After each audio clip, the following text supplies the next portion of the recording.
click back. Do not reload. We have reconnected to Dimension 404. Hello, and welcome to a bonus episode of Anthology, presented by ObsessiveViewer.com. If this is your first time listening, Anthology is one man's examination of The Twilight Zone as a first-time viewer. Each podcast, I review one episode of Rod Serling's iconic series and round out the show with a bonus review of a movie or show related to the week's main topic. But with Dimension 404 premiering on Hulu on April 4th, I'm covering each episode of RocketJump's Anthology sci-fi series in this bonus episode series. You can find more of Anthology at anthologypod.com, and if you want to contact me, you can use the Facebook page at facebook.com/anthologypod, tweet me at obsessiveviewer, or send an email to matt@obsessiveviewer.com. If you like what you hear and you want to support the podcast, the easiest way to do that would be to head over to iTunes and leave a rating and review. The more ratings and reviews I get, the easier it will be for people to find the show in iTunes' search results. And finally, if you want to show your support with your wallet, you can do that by clicking the donate button on anthologypod.com or the donate link in the show notes of this episode. You can also go to patreon.com/obsessiveviewer and choose one of the Anthology reward tiers to make recurring monthly donations. Any and all donations made and any reviews on iTunes, any feedback, and anything in general is greatly appreciated, and donations in particular will help pay the fees to keep the podcast running. So today I'll be discussing MatchMaker. It's the first episode of Dimension 404's first season that premiered on April 4th, 2017 on Hulu. And kind of an interesting piece of tidbit, I guess, about Hulu's release of Dimension 404 is that Hulu released the first 3 episodes all at once. And I noticed that they did the same thing with The Handmaid's Tale a couple weeks ago now, or that may have been last week. But anyway, it's kind of interesting because Hulu's always been a one release a week streaming service, and it seems like now they're adjusting. I mean, I haven't read up on it or known how long they've been doing this, but it seems now they're kind of adjusting that to be, a few episodes up front and then weekly after that, which I think is a good business model, a good way to combat the Netflix all at once release, and kind of temper to kind of help the people who are more inclined to not check out a show if it's released once per week. So that was kind of interesting. All right, so as usual, what I'm going to do is I am going to read a very short IMDb description for MatchMaker, then go into a brief talent rundown, and then go into my thoughts on the episode. So, according to IMDb, MatchMaker is the plot description for MatchMaker, I should say, reads as follows. A finicky music blogger finally meets the girl of his dreams through the cutting-edge online dating site Make-A-Match, but their chemistry seems too good to be true. And I really like that just description because it's so, I mean, it's a basic plot summary, but it doesn't reveal anything about the inner workings of the episode, so I really appreciate that. This episode features, I have a few actors that I can run down here. Mark Hamill is the narrator, which is freaking awesome. He narrates the episode and also does the opening narration for the theme, like the kind of theme music opening interstitial thing. Of course, Mark Hamill is known as Luke Skywalker and the Joker from the Batman animated series and animated movies and Arkham games. And it's funny because when I posted back when they released the trailer or the preview for Dimension 404, a friend of mine, Tommy Day, he's actually one of the creators of Buy the Rights, this really cool movie pitching party game, and he's also about to launch a podcast called the Video Store at videostore.fm. But anyway, he had commented on my post and says, "Is that Mark Hamill?" And I didn't assume that it wasn't Mark Hamill in the thing, but I couldn't find anything at the time on the internet to show that Mark Hamill, like, he hadn't been credited on IMDb or anything like that. So I was kind of taken aback when I saw that it was Mark Hamill in the first episode, that he was the voice there. So I thought that was pretty cool. Kind of the star of this episode is Robert Buckley. He plays Adam. He's been in a couple episodes of the show Heart of Dixie, and he's probably most known for his roles in iZombie and One Tree Hill. None of those shows I've ever watched. I have a friend who really likes iZombie, so go iZombie. Co-starring as Amanda is Leah Michele, who is known for Scream Queens and Glee. And also featured in this episode as Greg is Matt Jones, who I know him best from Breaking Bad as Badger. And like, I don't know, there's something about him just as an actor that that dude is great. I love seeing him in anything. Like whenever he pops up in something, it's like I get so overcome with joy, and his role in this episode is really good. I thought that it was he's a really great character in this episode, but I'll get into that in my review. And then rounding out the cast is Joel McHale as Matthew Maker. He is obviously best known for The Soup and Community.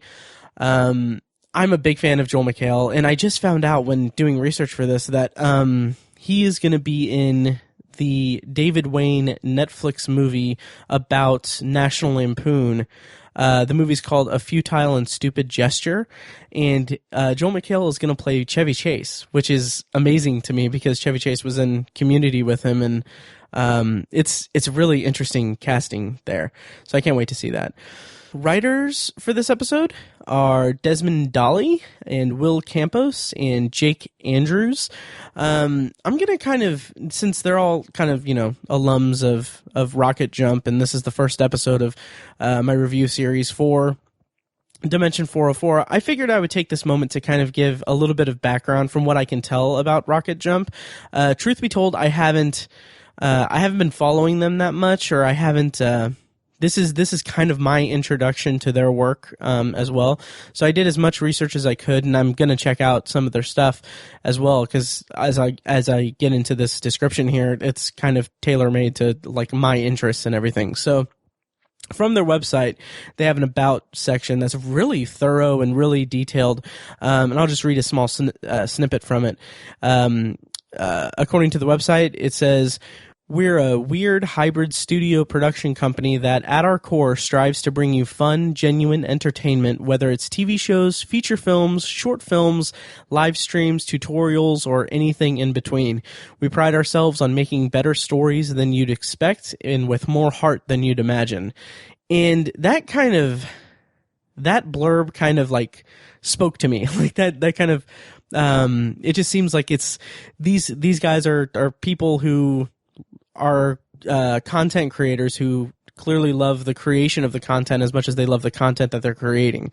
And it's like they have, it's very thorough, the different things that they have. Like they have a RocketJump Film School, which goes into detail about how to make films and kind of do these micro budget things. And the whole RocketJump thing got to start with YouTube, and they're just kind of just guys who had jobs in Hollywood that kind of quit and were like, let's just do our thing. And that's kind of an incredible achievement, first of all, that they've reached so much success and everything. And it's just something that is really really remarkable to me, and to see how far they've come from that is like amazing to me, and I really want to check out more of their stuff. Speaking of more of their stuff, they have a couple of shows that I kind of want to highlight in this section here. The first one that's probably they're most known for, I think, is Video Game High School, which, again, I haven't watched. It is available on Netflix, though, and I'm going to check it out at some point. The plot description, according to IMDb, is: in a futuristic world where gaming is the top sport, a teenager attends a school which specializes in a curriculum of video games in each genre. So that's pretty cool. And then the other show that they have that really interests me, and I haven't watched any of it yet, even though it's been out for a couple of years, but it's a Hulu original. It's called RocketJump the Show.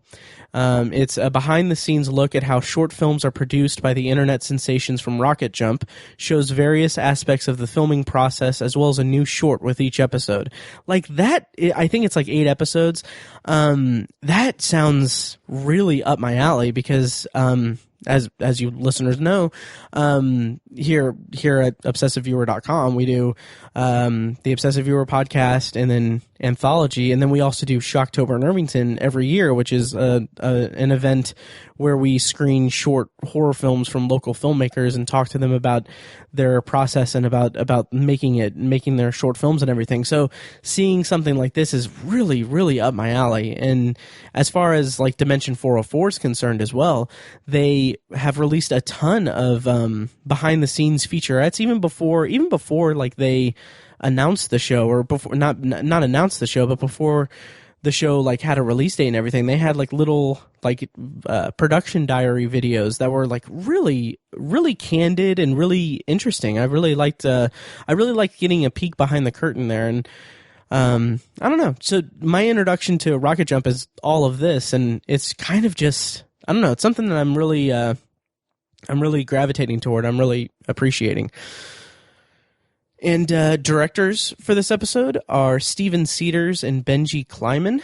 I took a look at their IMDb, and they have this movie that's coming out, I guess, this year called Snatchers. The plot description sounds really interesting. The plot description, according to IMDb, is after status-obsessed teen Sarah has sex for the first time, she wakes up the next day 9 months pregnant with an alien. That logline just sounds really interesting. So that's something I may check out eventually. I think it may be, they also had like a short in their credits that was the same title, so I think it's based on a short. So that's something to kind of keep your eye out for. Okay, now I'm going to go into my review of Dimension 404's first episode, Matchmaker.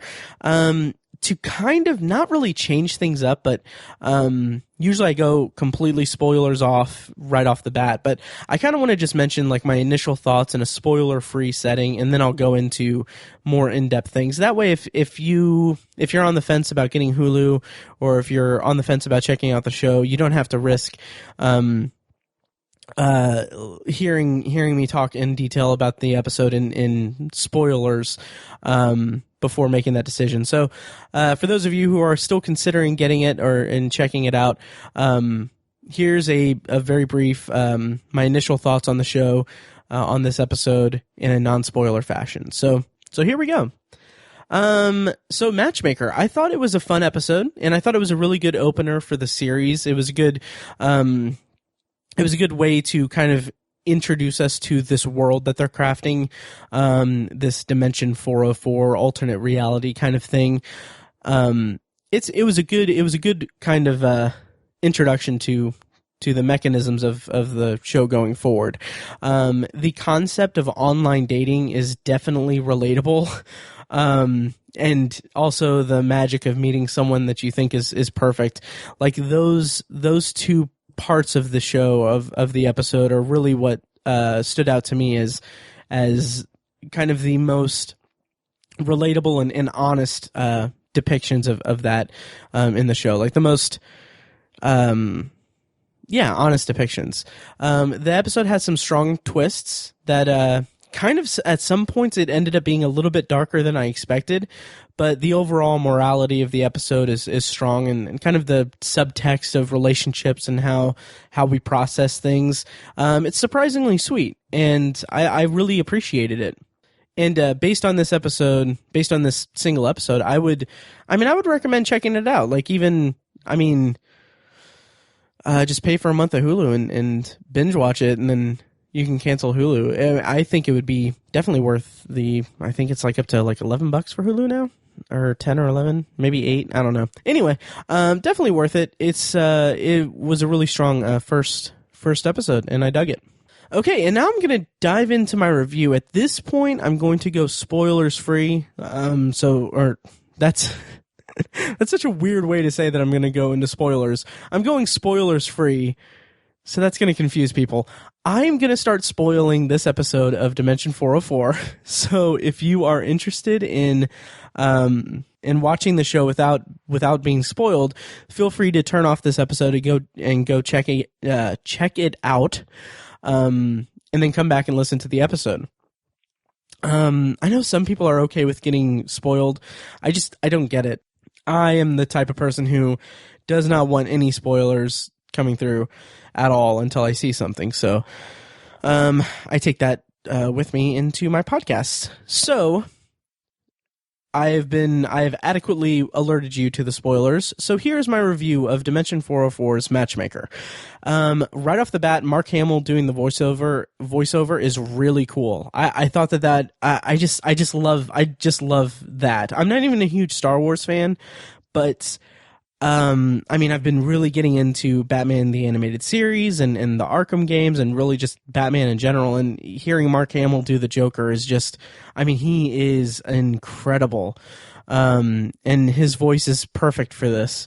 In the opening credits sequence itself, where he's saying, I don't have it right in front of me exactly what he says, but he says that we're transporting you to an alternate reality, streaming, what have you, and it says whatever he says, don't adjust your TV. I'm just confusing that with the Outer Limits, but he says we're transporting you into Dimension 404, and that opening credit sequence really reminds me of what I've seen of the Outer Limits, which is essentially just the opening credits. That's the only Outer Limits I've seen. Down the road, I'll review the Outer Limits, I'm sure, on Anthology. But it reminded me of a mix of the Outer Limits, the Twilight Zone, and a little bit of Doctor Who. Just the way that it's kind of like you're going through a cyberspace, or like it reminded me of like the wormhole effects of the opening credits for Doctor Who. So all that together is just a really strong aesthetic to throw at us, and it opens up with what looks like a struggle, like a buffering screen, and then takes us into it from there, which I really respected. And the production design of that, the visual effects of it are really, really strong. So pretty cool.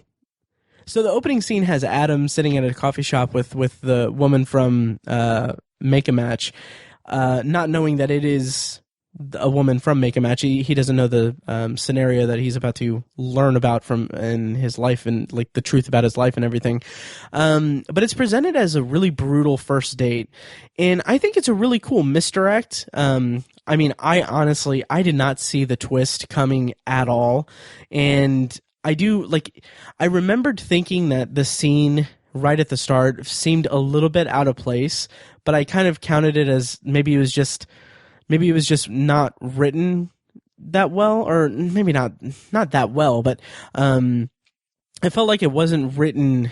It felt a little bit underwritten, or kind of awkward the way that it was written. But once you get about 13 minutes into the episode, you realize that there's a reason why.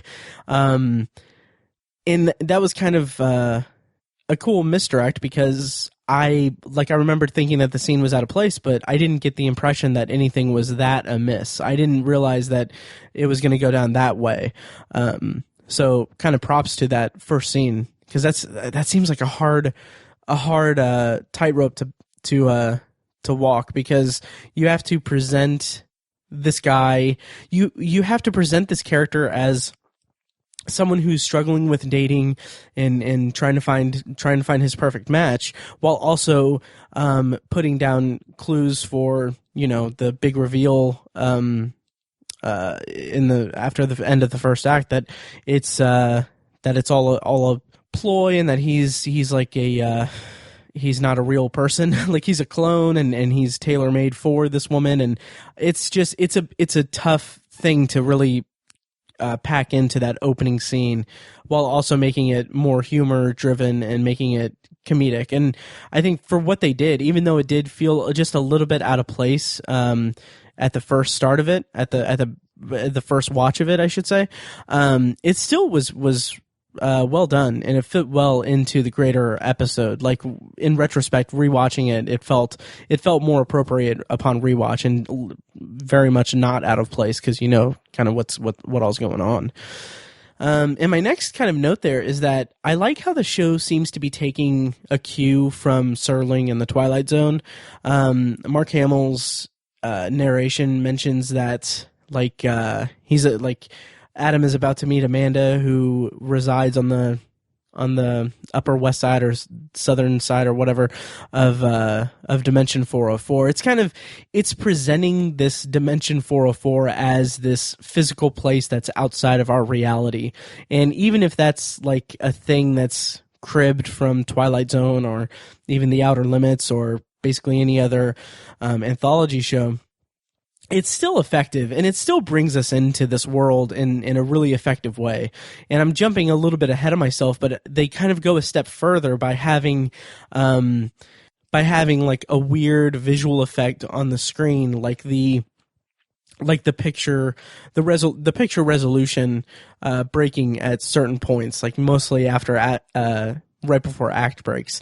Like that's really cool, because it just reminds you that even though it's a nice like meet cute episode so far, it's there's something more sinister or darker that's hiding beneath the surface, and it's things aren't quite as they seem. And I think that's a really cool way to bring us into this new series and in this world of Dimension 404. And so Adam goes home to his apartment, and we meet Matt Jones's character Greg, who, again, I mentioned this in the talent rundown, but Matt Jones, man, he's such a good like buddy actor. Like he's just so cool. I love the dude. And he plays this role like really well. Like the dialogue between the two, it felt so much like the obligatory buddy scene of a rom-com, where like the main character is having a hard time, so he and his friend are talking about it. It's the scene that type of scene is like really well aped in the David Wayne movie, They Came Together, which I love that movie, by the way. But anyway, the whole like the structure of that scene with Matt Jones and Adam is like it's all by design to feel like the buddy scene of a rom-com, I'm sure, but it's still really good atmosphere, and it really brings you into this world and the pressures of dating that Adam faces and the disappointment that he faces, and you can kind of see like a logical, or you can follow the logic of the episode in saying that, yeah, Greg set him up for online dating, and because he's a buddy, it's not because he works for Make a Match or anything, as we learn later. So I don't know. I just really dug that scene. In the entire, I'm getting kind of ahead of myself, but the entire premise of the show and of the Make a Match site is that they're manufacturing the perfect person for someone that's looking for a mate.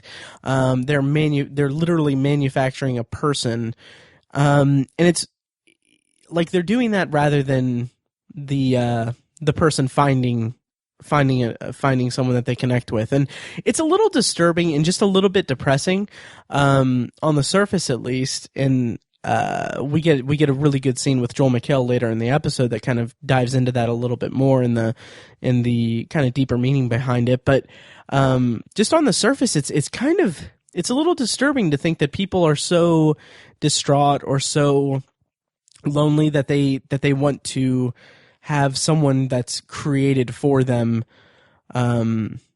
to spend their time with. And it's a really interesting concept, and the way that the episode plays out in the idea of multiple matches and everything is really interesting to me, and I'll get into that in a little bit. But I just thought that the concept itself is just a little bit depressing. And having Joel McHale be the creator of it, his name is Matthew Maker, which I thought was kind of silly and funny. He has this charisma to him that is so that fits really well to this character in this storyline, because he is this, like, how should I describe that? Because I'm not even sure how to characterize Joel McHale as an actor, but he is the type of guy who, he seems like straightforward and genuine, but still like really sketchy at the same time. I don't know how else to describe him, but he just seems like he has this energy to him that is like oozes confidence, that you want to trust him, but you know that there's something that's kind of beneath the surface that may not be all that it's cracked up to be. Which I think is a great quality to have for this particular character. So after that, we get Adam and Amanda's first date, which I thought this scene was so sweet. The actors have really great chemistry together, and the way that Robert Buckley, the way that he is so genuinely surprised and kind of right off the bat smitten by Amanda, and his just genuine like awe toward her is like it's palpable. Like you can feel the chemistry and you can feel the connection to the characters or with the characters, even though it's kind of the whole thing is manufactured in a way. In that way, it's still a really interesting way, or a really well done first date scene, and it really sells us on. Like it really sells us on the relationship and the chemistry between them, which is something that we need, because this is the only scene with them as a couple, or this is really the only shot that we get for them to show that they're so compatible and great. Because the next scene, the only other scene we have with them is the breakup scene. And then we have a scene at the end of the episode, which is them just bumping into each other. So it's really important to have a really strong first scene and really strong chemistry in this scene, because this is the moment where they're happiest, and that's the moment where they're most. It's the brightest spot of the episode, really. And after the act break, we get a really interesting scene to me with Greg, where he's trying to calm down Adam a bit.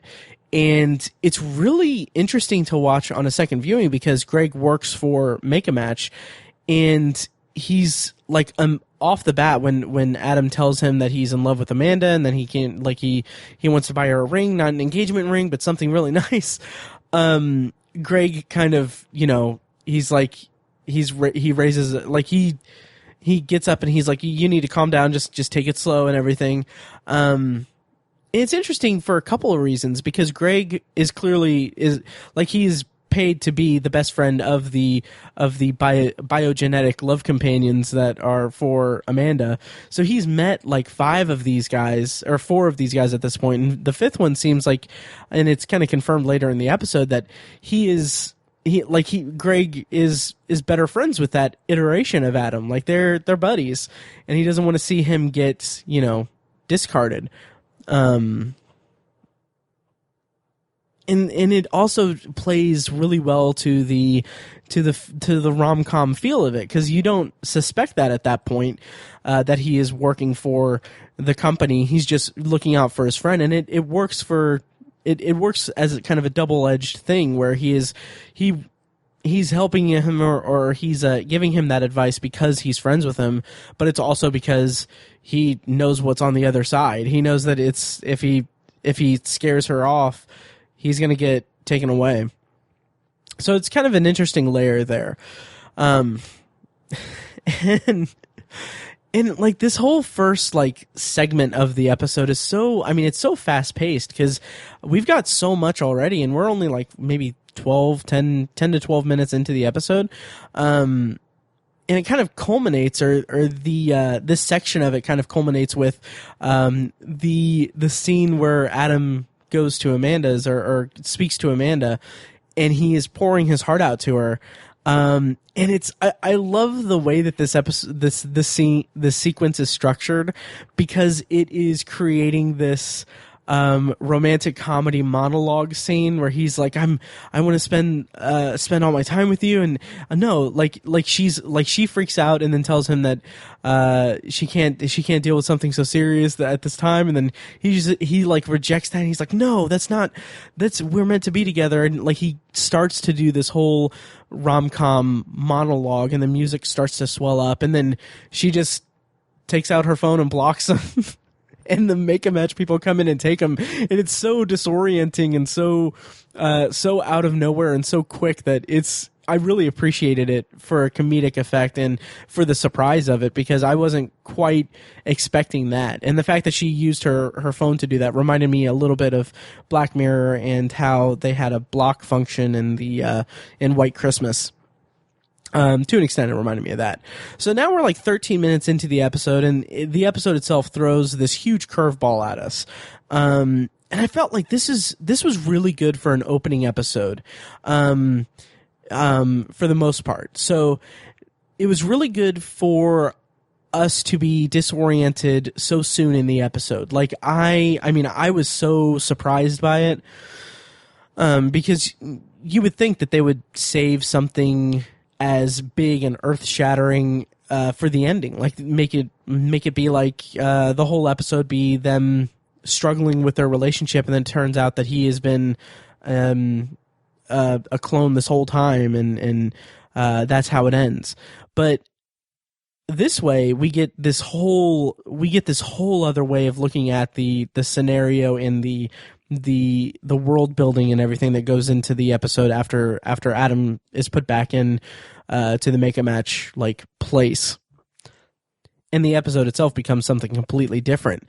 So I really appreciated them doing that so soon in the episode and everything. However, it is just a little bit disorienting and discombobulating a little bit, because it effectively reboots the entire episode, because we've got this relationship with this relationship at the core of the story that just ended, and then we have the friendship with Matt Jones's character, and then we've got like a foundation there, and then it's all kind of taken away and put into this new episode style where we are introduced with four other Adams and the whole inner workings of the Make-A-Match thing.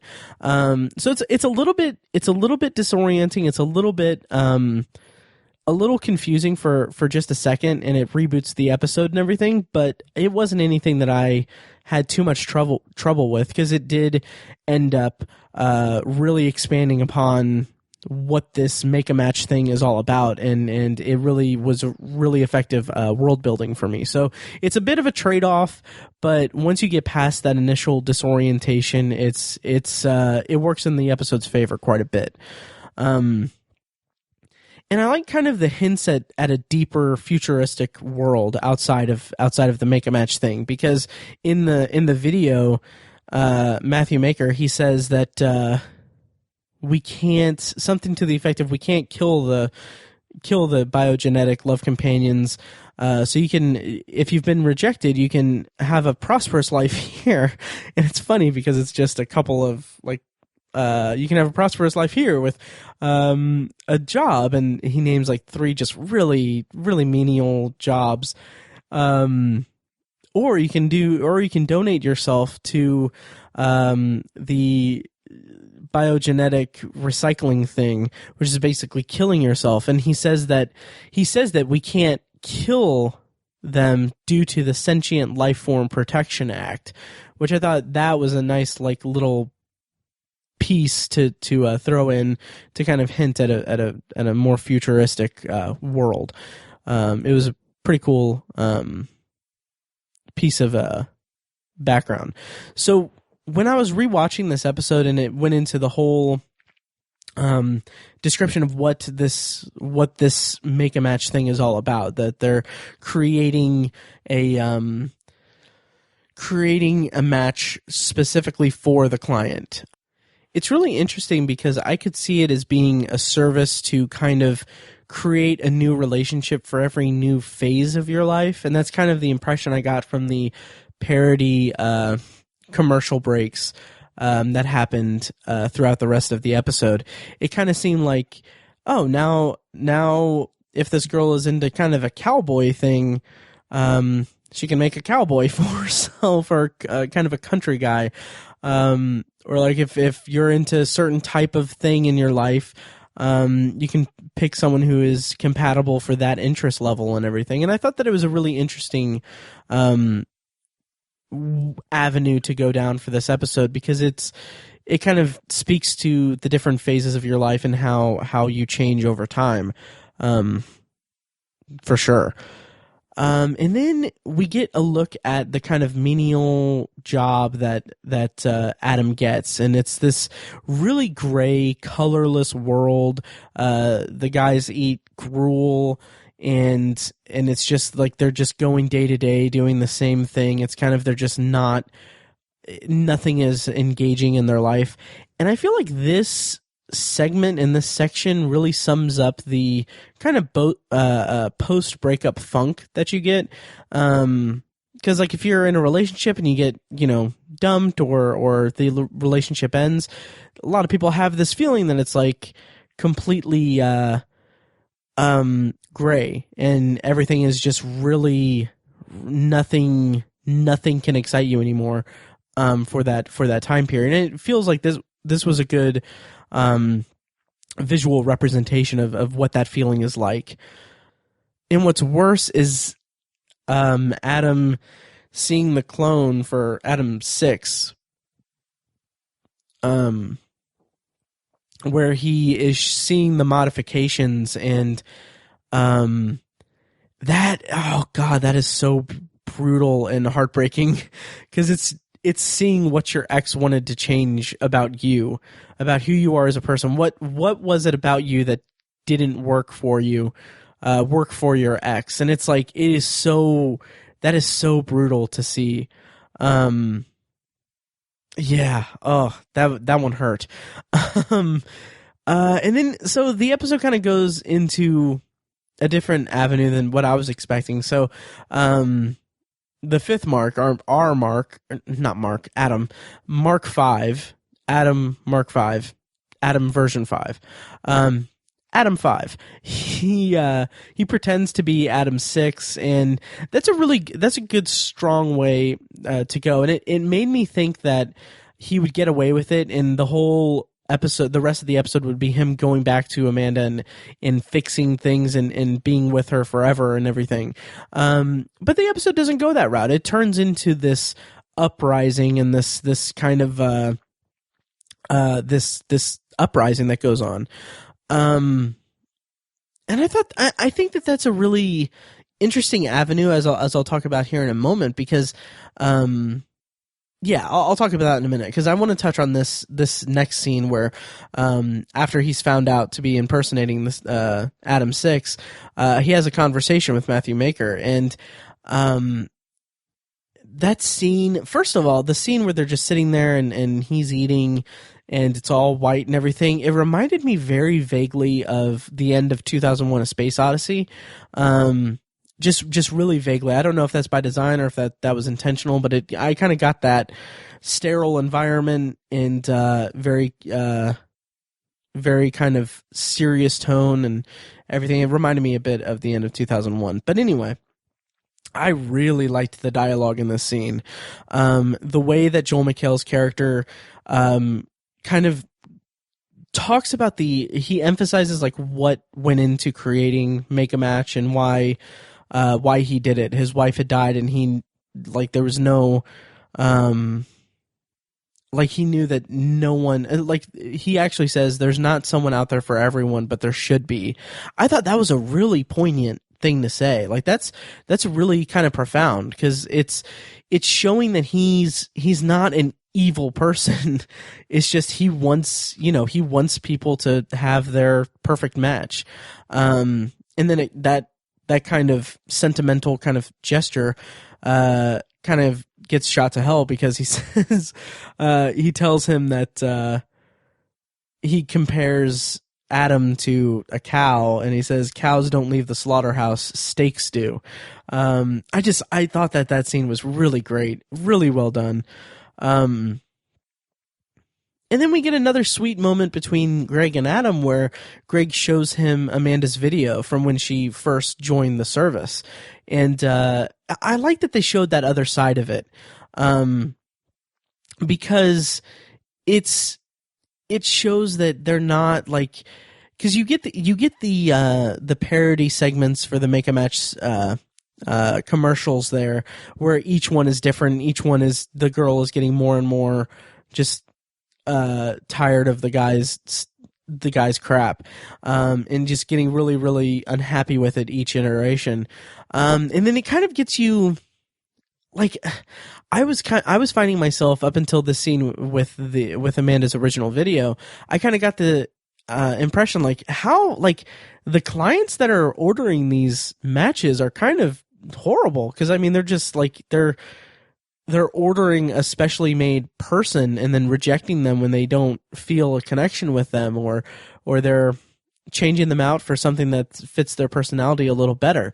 But we get to see, like, what prompted Amanda to do it. She's having this very open conversation with the camera operator or whoever is interviewing her for her bio. And you can tell, like, she's been hurt, and it's really sweet to see that and to get that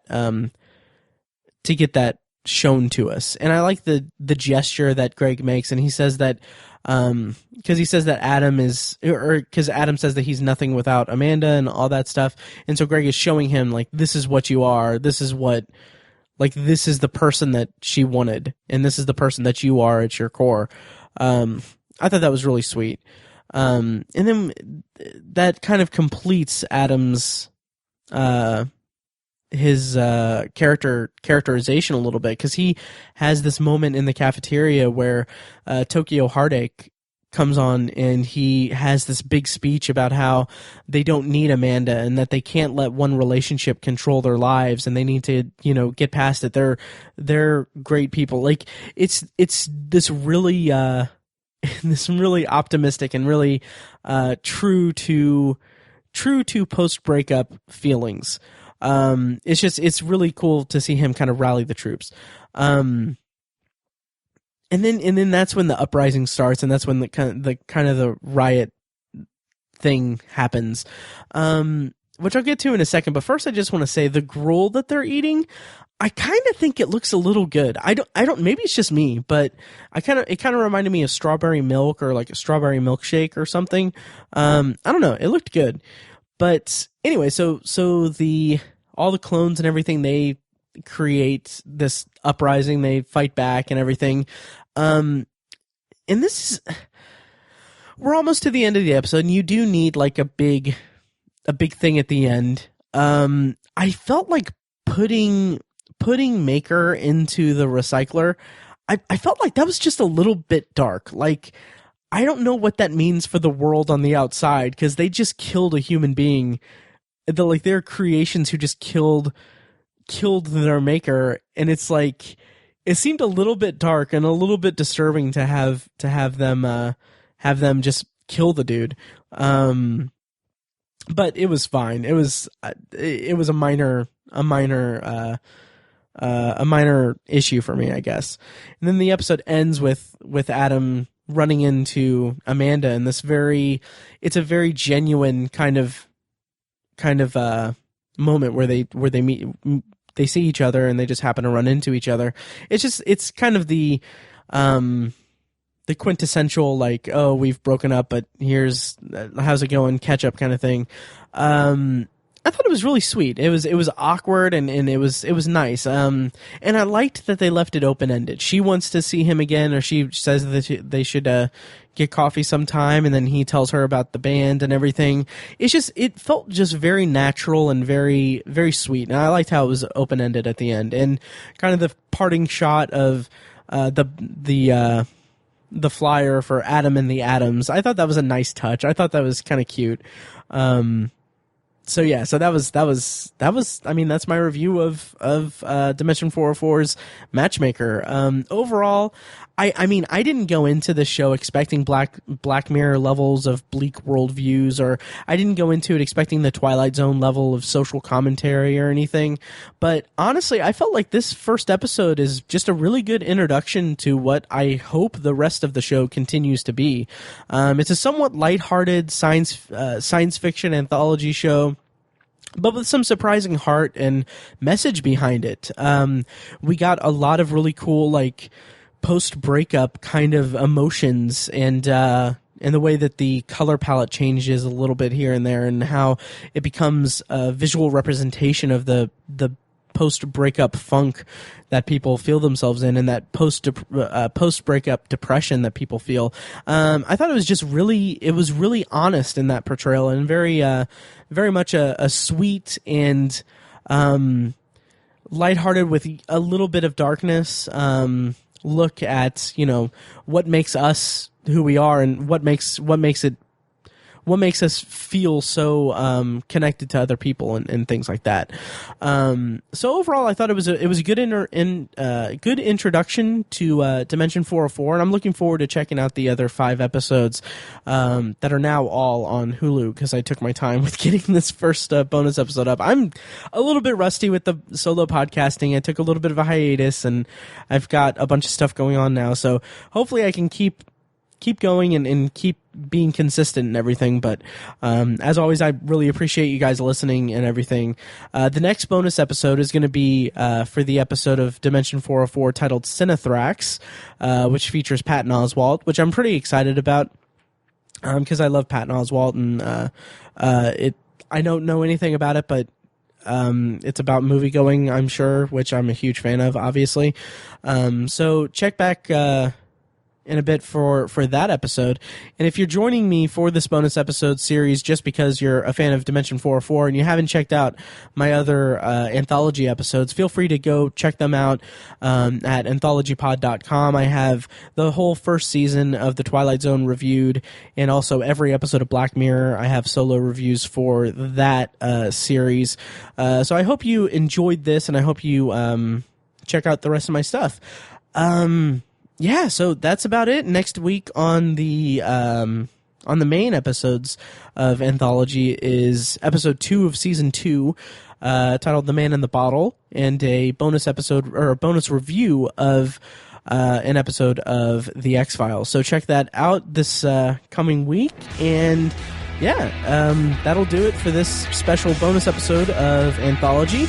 In the first episode of my bonus episode series of Dimension 404. Thank you guys so much for listening, and I'll see you next time.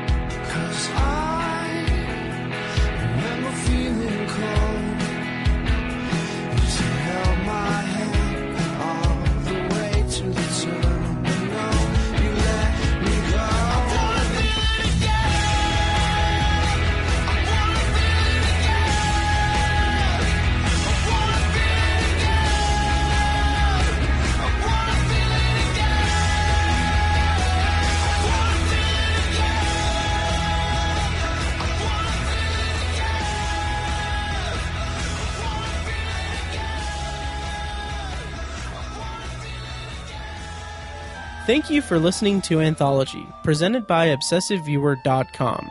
For more of Anthology and a full archive of my episodes, go to AnthologyPod.com. And if you want to help support the show, the easiest way you can do that is by leaving a rating and a review on iTunes. You can also make donations to the show courtesy of the donate link in the show notes of each episode and on AnthologyPod.com. For recurring donations, you can become a patron at patreon.com/obsessiveviewer and just choose one of the Anthology reward tiers. If you enjoy Anthology, feel free to check out The Obsessive Viewer, a weekly movie and TV podcast I host with my friend Tiny and occasional guest co-hosts over at obsessiveviewer.com. You can also join the Obsessive Viewer Facebook group at facebook.com/theobsessiveviewer. For book reviews and commentary on the world of reading, check out our sister site at obsessivebooknerd.com. And for philosophical discussions from a secular viewpoint, check out my friends Chad and Amanda at thesecularperspective.com. Finally, if you'd like to contact me with your thoughts on the show, my reviews, my bonus reviews, or for any other reason, you can tweet me at ObsessiveViewer, send me an email at matt@obsessiveviewer.com, or send me a message on Facebook and like the Facebook page at facebook.com/anthologypod. Once again, thank you guys so much for listening, and I'll see you next time.